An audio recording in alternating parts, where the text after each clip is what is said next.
பிரியமானவர்களே, கர்த்தர் நல்லவர். இந்த நாள் கர்த்தர் உண்டு பண்ணின நாள். இதில் நாம் மகிழ்ந்து களி கூறுவோம். ஆண்டவராகிய இயேசு கிறிஸ்துவின் நாமத்தினால இந்த நல்ல சத்தியங்களை கேட்கும்படியாக நான் உங்கள் ஒவ்வொருத்தரையும் வாழ்த்தி ஆசீர்வதிக்கிறேன். கர்த்தர் ரொம்ப நல்லவர். பாருங்க பிரியமானவர்களே, ஒவ்வொரு நாளும் நாம் வேதத்திலிருந்து அநேக சத்தியங்களை கற்று வர்றோம். பாருங்க, சத்தியத்தையும் அறிவீர்கள், சத்தியம் உங்களை விடுதலையாக்கும்.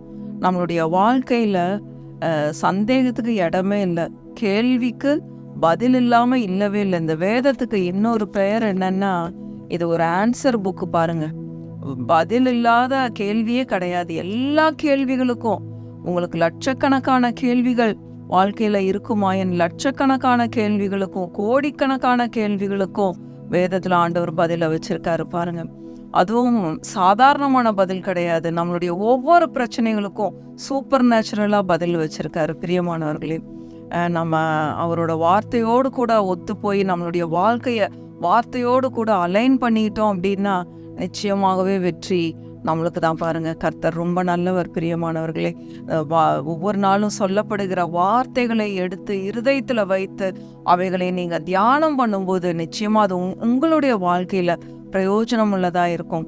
பாருங்க, நான் அநேக சத்தியங்களை கேட்டு பைபிள் காலேஜ்லேயும் படிக்கிறேன். நான் உங்களுக்கு முன்னமே சொன்னபடி அந்த இரவு நேரங்களில் அதிக நேரம் உட்கார்ந்து பெரிய பெரிய நோட்டை வாங்கி வச்சு அப்படியே இந்த வசனங்களை எடுத்து எழுதுகிறேன். பாருங்க, மனப்பாடம்லாம் பண்ணுறதில்ல. வசனங்களை எங்கிட்ட பிரின்சிபல், டீச்சர்ஸ், ஃபேக்கல்ட்டிஸ் சொல்லி கொடுக்குற காரியங்களை அப்படியே எழுதுகிறேன். வீடியோ டீச்சிங்கில் கேட்டு அதில் வர்ற வசனங்களை கடைசியில் எடுத்து திரும்பவும் ஒரு முறை எழுதுகிறேன். அந்த மாதிரி வசனங்களை எழுதி கொண்டே இருக்கிறதுனால அது மனசில் அப்படியே ரெக்கார்ட் ஆயிடுது. பாருங்க, பிரச்சனைகளும் சோதனைகளும் வாழ்க்கையில் வந்து கொண்டே தான் இருக்கும். இந்த உலகத்திலே உங்களுக்கு உபத்திரவம் உண்டு, ஆனாலும் திடன் கொள்ளுங்கள், நான் உலகத்தை ஜெயித்தேன். பாருங்க, என் கணவர் ஒரு 15-20 நாளாக வெளியூர் போயிட்டாரு. என்னால் தனியாக இருக்க முடியாது. பாருங்க, ஊழியத்து நிமித்தமாகவும் மற்றும் பிஸ்னஸ் எந்த காரியத்து நிமித்தமாக போகும்போது நானும் கூட ட்ராவல் பண்ணிக்கிட்டே இருப்பேன். இந்த முறை ஒரு லாங் கேப் ஆயிடுச்சு. ஒரு நாள் ரொம்ப என்னால் தாங்கவே முடியல, தனிமையில் ரொம்ப அழுதுட்டேன். பாருங்க, ஆண்டவரே நீங்கள் என் கூட இருக்கிறீங்க அப்படின்னு சொல்கிறேன். என்னால் அழுகையை கண்ட்ரோல் பண்ணவே முடியல. தாங்க முடியாமல் என் ரூமில் தனியாக போய் கதவை அடிச்சு உட்காந்துட்டேன். என் கூட பேசுங்க, எனக்கு இந்த நிலைமையிலேருந்து என்னை நீங்கள் தூக்கி எடுத்துருங்க அப்படின்னு சொல்லி போய் உட்காந்து ரொம்ப அழுகும்போது டக்குன்னு ஆண்டவர் இந்த வார்த்தை எனக்கு ஞாபகப்படுத்தினார். பாருங்க, தாவீது ராஜா ஒரு முறை இந்த மாதிரி தான் தன்னுடைய மனைவிகளை, பிள்ளைகளை எல்லாம் சிறைப்பிடிச்சு கொண்டு போயிட்டாங்க. இவர் யுத்தத்துக்கு போயிட்டு தன்னுடைய ஊருக்கு வரும்பொழுது மனைவிகள் இல்லை, ஊரே ஃபுல்லாக தீ வச்சு எரிச்சு விட்டாங்க. ஒன்றுமே இல்லை. எப்படி இருக்கும்னு நினச்சி பாருங்க. தாவீது வந்து பார்த்து மனைவிகளும் பிள்ளைகளும் இல்லைன்னு உடனே கதறி அழுகிறாரு. வேதத்தில் போட்டிருக்கு, தங்களில் பலன் இல்லாமல் போக மட்டும் அழுதார்கள்னு. அவ்வளோ அழுதுருக்கான் தாவீது. அதுக்கப்புறம் பின்னாடி வசனம் போட்டிருக்கு, அவன் தன் தேவனாகிய கர்த்தருக்குள் தன்னை திடப்படுத்தி கொண்டான் அப்படின்னு சொல்லி போட்டிருக்கு. இப்போ அதெல்லாம் தான் நம்ம வாசிக்க போகிறோம். பாருங்க, அப்படி தேவனாகிய கர்த்தருக்குள்ள நம்மளை திடப்படுத்தி கொள்ள, நம்ம பக்குவப்படுத்தி கொள்ள கற்றுக்கொள்ளணும். ஒரு சில நேரம் தாங்க முடியாத சூழ்நிலைகள் வரதான் செய்யுது. ஒவ்வொரு சூழ்நிலைகளினூடா நம்ம கடந்து போகிறோம். அப்பொழுது கர்த்தருடைய வார்த்தைகள் நம்மளை தேற்றுகிற வார்த்தைகளாக இருக்குது. அதை தான் இன்னைக்கு நம்ம பார்க்க போகிறோம். அதுக்கப்புறம் ஆண்டவர் என்னோடு கூட இந்த வசனத்தை பேசணுன்னா உடனே எடுத்த எங்கெங்கே இருக்குங்கிறது நல்லா தெரியுது. கர்த்தர் ஞானத்தை கொடுத்துருக்குறாரு. எல்லாத்தையும் எடுத்து அப்படியே ஒரு மெசேஜ் ஆக்கணும். பாருங்க, என்னுடைய சாட்சியோடு கூட இதை ஒரு செய்தியாக எழுதினேன். இந்த மாதிரி அழுது கொண்டிருக்கிற பெண்களுக்கு, தனிமையில் வாடி கொண்டிருக்கிறவங்களுக்கு, அன்பு நிமித்தமாக பிரிந்திருந்து என்ன போல அழுகிறவங்களும் உண்டு, அன்பு செலுத்தாத கணவன்மார்களோட, குடிக்கிற கணவன்மார்களோட எப்பொழுதும் அழுது கொண்டிருக்கிற பெண்களும் உண்டு. விதவிதமான பிரச்சனைகள் ஒவ்வொருத்தருக்கும் இருக்கு. எப்படிப்பட்ட பிரச்சனைகள் ஆயினும் நம்ம ஆறுதலை எங்கே எடுத்துக்கணும்? தேவனாகிய கர்த்தருக்குள் நம்ம ஆறுதலை எடுத்துக்கணும்.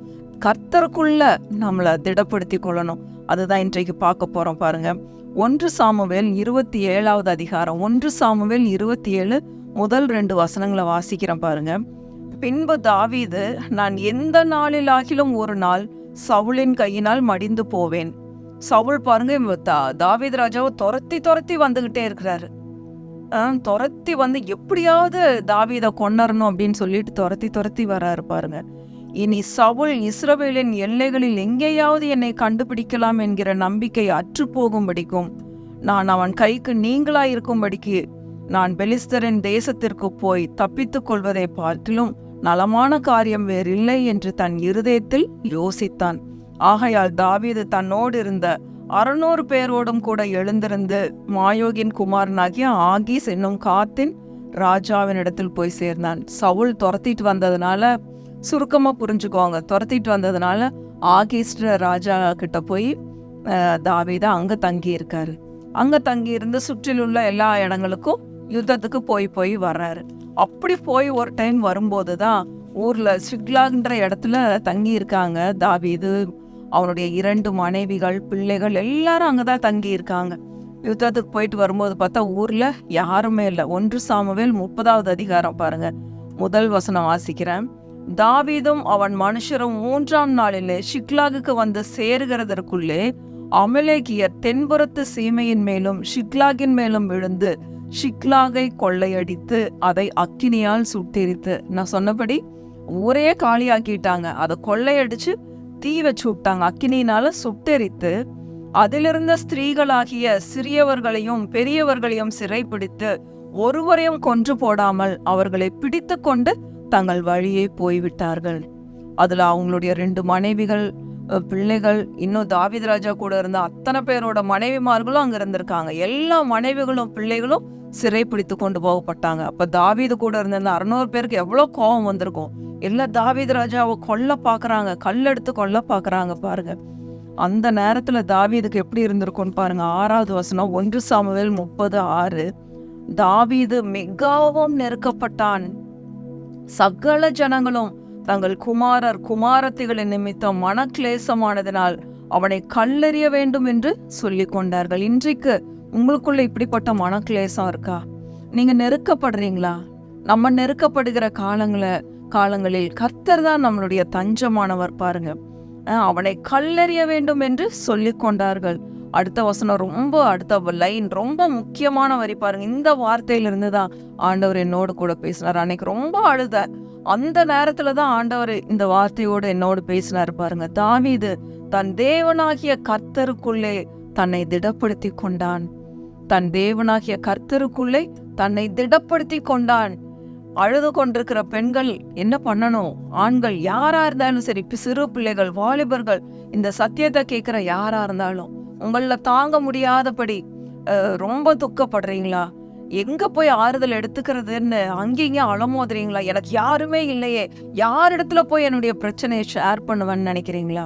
உங்களுக்காக உங்களுடைய கவலைகள், உங்களுடைய பாரங்கள், உங்களுடைய நெருக்கங்களில் உங்கள் பாரங்களை பகிர்ந்து கொள்ள கர்த்தர் ஒருவர் இருக்கிறார். அவர் உங்களை அதிகமாய் நேசிக்கிறார். அவருடைய அன்பு உங்கள் மேல அதிகமா இருக்கு பாருங்க. நேத்து ஒரு சின்ன செய்தி கேட்டுட்டு இருந்தேன். அதுல ஒரு ஊழியக்காரர் சொன்னார் பாருங்க, அவருக்கு கைவிடவே தெரியாதான். நம்ம ஆண்டவருக்கு கைவிடவே தெரியாது. அவர் நம்மளை கைவிடாத தேவன். நான் உன்னை விட்டு விலகுவதே இல்லை, நான் உன்னை கைவிடுவதும் இல்லை, நான் உனக்கு சொன்னதை செய்யும் அளவும் நான் உன்னை கைவிடவே மாட்டேன்னு சொல்லியிருக்காரு. வாக்குத்தத்தம் பண்ணின தேவன், அவர் உண்மையுள்ளவர். தாவீது ராஜா அழுகும்போது ஆண்டவர் சும்மா இருப்பாரா? தன்னுடைய இருதயத்திற்கு ஏற்றவன் தாவீது அப்படின்னு சொல்லி ஆண்டவர் சொல்றாரு பாருங்க.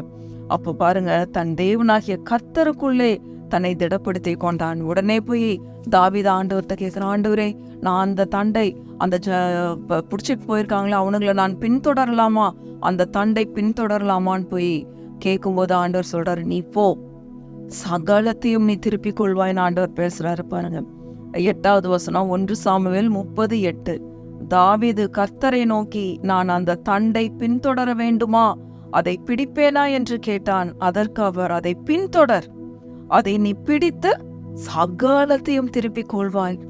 உங்களோட சொத்துக்கள், உங்களுடைய குடும்பத்துல உங்களுக்கு சேர வேண்டிய காரியங்கள், எதை நீங்க இழந்திருந்தாலும் பரவாயில்ல. யாராவது புடுங்கிட்டு போயிட்டாங்களா? கையை திருகி புடுங்கிட்டு போனது போல புடுங்கிட்டு போயிருக்காங்களா? உங்களுடைய பணம், உங்களுடைய நகைகள், உங்களுடைய உடைமைகள், எதை நீங்க இழந்திருந்தாலும் பரவாயில்ல. பிரியமானவர்களே, கர்த்தருடைய வார்த்தை சொல்லுகிறது பாருங்க. இன்றைக்கு உங்கள யாரோ ஒருவருக்காக கர்த்தர் இந்த வார்த்தையை அனுப்பி கொண்டு இருக்கிறார். நான் அங்க போலாமா, அவங்கள போய் நான் ஃபாலோ பண்ணலாமா, அது எனக்கு கிடைக்குமா ஆண்டவரேன்னு கேட்கும்போது, நீ போ, நான் உன்னோடு கூட இருப்பேன். நீ சகலத்தையும் திருப்பிக் கொள்வாய்ன்னு ஆண்டவர் பேசியிருக்காரு. இயேசுவின் நாமத்துல நம்ம இழந்தவைகள் எல்லாவற்றையும் நிச்சயமாக நாம் பெற்றுக்கொள்வோம். சகலத்தையும் நீ திருப்பிக் கொள்வாய். அடுத்து இன்னொரு வசனம் பாருங்க, ரொம்ப அற்புதமான வசனம் பாருங்க. 19-20 வாசிக்கிறேன் பாருங்க. 19வது வசனம், அவர்கள் கொள்ளையாடி கொண்டு போன எல்லாவற்றிலும் சிறியதிலும் பெரியதிலும், அந்த வார்த்தையை அண்டர்லைன் பண்ணி வச்சுக்கோங்க, சிறியதிலும் பெரியதிலும். அடுத்தது பாருங்க, குமாரரிலும் குமாரத்திகளிலும் ஒன்றும் குறைவுபடாமல். எதுவும் உங்களுக்கு குறைவுபடாது. மற்றவங்க உங்க மேல கேஸ் போட்டிருக்காங்களா, உங்களுடைய நியாயமான சொத்துக்களின் மேல, உங்களுடைய பணத்தின் மேல, உங்களுடைய நகைகளின் மேல அவங்க அதிகாரம் செலுத்திட்டு இருக்காங்களா, இயேசுவின் நாமத்தினால அந்த அதிகாரங்களை எல்லாம் அவர் கல்வாரி சிலுவையில ஒன்றுமில்லாமல் அவைகளை தூக்கி சுமந்து விட்டார். யார் யார் வசனத்தை நம்பி இருக்காங்களோ அவங்களை அவர் கைவிடவே மாட்டார். அவருக்கு கைவிடவே தெரியாது. பிரியமானவர்களே, ஒன்றும் குறைபடாமல் எல்லாவற்றையும் தாவீது திருப்பிக் கொண்டான். ஹல்லேலூயா. ஒன்று கூட, என்னது, சிறியதிலும் பெரியதிலும், குமாரரிலும் குமாரத்திகளிலும் ஒன்றும் குறைவுபடாமல். அடுத்தது 20வது வசனம் பாருங்க, எல்லா ஆடு மாடுகளையும் தாவீது பிடித்து கொண்டான். ஆடு மாடுகளை கூட பிடிச்சுக்கிட்டான். அவைகளை தங்கள் மிருக ஜீவன்களுக்கு முன்னாலே ஓட்டி, இது தாவீதின் கொள்ளை என்றார்கள். அந்த இடத்துல உங்க பேரை போட்டுக்குவாங்க. நான் என் பேரை இங்க போட்டுக்கிறேன். நான் என்னெல்லாம் இழந்தனோ அது எல்லாத்தையும் நான் திருப்பிக் கொள்வேன். இது கர்த்தருடைய வார்த்தை. இன்னைக்கோ நாளைக்கோ நாளானிக்கோ, இந்த மாதமோ அடுத்த மாதமோ எனக்கு தெரியாது. கர்த்தர் நல்லவர். நாம் எல்லாவற்றையும் திருப்பிக் கொள்வோம் இயேசுவின் நாமத்தினால. அவருடைய வார்த்தையை கொண்டு, அவருடைய வல்லமையினால பேசுகிறேன். ஒன்றும் குறைவுபடாமல் சிறியதிலும் பெரியதிலும், குமாரரிலும் குமாரத்திகளிலும் எல்லாவற்றையும் நாம் திரும்ப பெற்றுக்கொள்வோம் இயேசுவின் நாமத்தினால. நீங்க எதை இழந்திருந்தாலும் பரவாயில்ல, சகாலத்தையும் திருப்பிக் கொள்வோம் இயேசுவின் நாமத்தினால.